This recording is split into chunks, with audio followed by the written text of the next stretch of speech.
What's going on, everyone? It's your man John Resurrection. We are selling cars like candy bars. Currently, I am sitting in a 2020 Nissan Armada, and then earlier today, I was in a 2020 Nissan Titan. Everyone knows how I love to get in these vehicles and take it out into the city, and that's exactly what I did for this Nissan dealership out here in Tustin. So, to check out my journey and what I did to expose their truth as far as their vehicles, take a look how my day went at Nissan of Tustin. Roll it!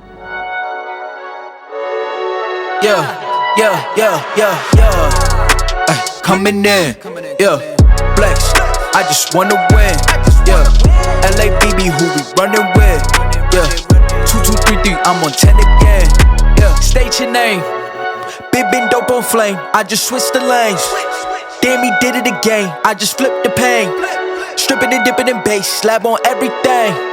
Swimming, you sinking away, cause I got big racks coming. I put my low racks on it. I ain't skip past losses, I had to get back off it. See the Fit Lab on it until they whip my coffin. Money clip. Now welcome back. Welcome back to another Confessionals. Confessionals number 17. And 17 is gonna be about when expectations don't meet the reality. Now, being in SEO and digital marketing currently right now, I've started to notice how certain companies, dealerships or business were starting to jump ships, not just from ours but from other different companies. And I truly believe that it was because of lack of educations. Those companies and businesses that go from agency to agencies, we call them agency jumpers. And why? Because they can't stick to one.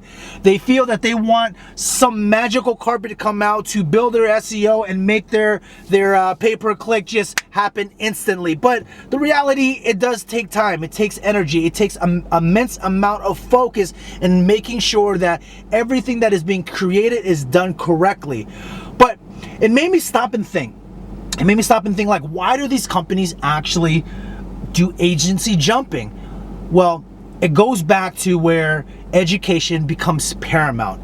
Now, in the marketing world, you know, the expectation is when you first build that relationship is letting them know exactly what SEO does, what pay-per-click does. Everyone doesn't go on Google and obsess over it like we do. So when we have to educate them, we have to set that expectation and letting them know exactly what's gonna happen through the process. I don't know if you could do it by month or day by day or week by week, but at least you have to make sure you give them the strategy.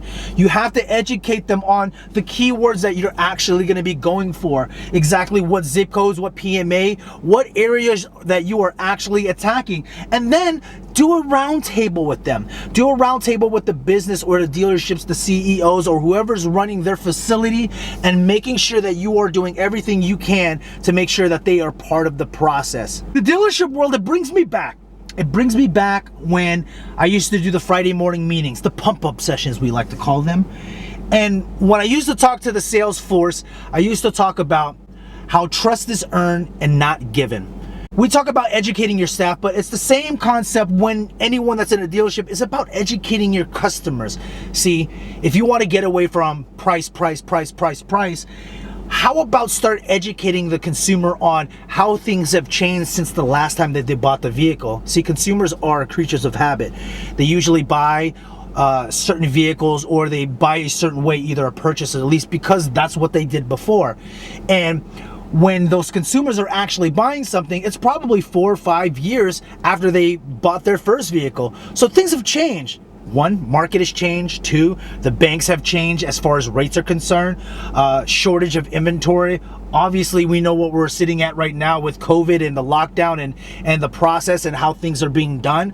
Understanding that we do a door-to-door service, easy as 1, 2, 3. There's a variety of different ways that people are looking, not just price. So when we start educating and we start teaching these people, the consumers, exactly how the process is, then they start to build that trust with the consumer. This would allow you to have that expectation then become a reality for the consumer, knowing that you are doing everything you can to make sure that you are giving them as much transparency as possible. And for my confessional moment, I want to leave you with this thought. My final thoughts is, let's not fall into the hype where we are actually calling companies or, our clients stupid or dumb, because they're not stupid or dumb. They're just uneducated, and it's our duty to make sure that we are educating. And if you're in the dealer world staff, make sure that you're not calling your customers stupid or dumb as well. It's your job to educate them. Be the professional, making sure that you are letting them know exactly what's going on in this world, other than what's happening out there, but what's happening in the dealership and what's happening in automotive.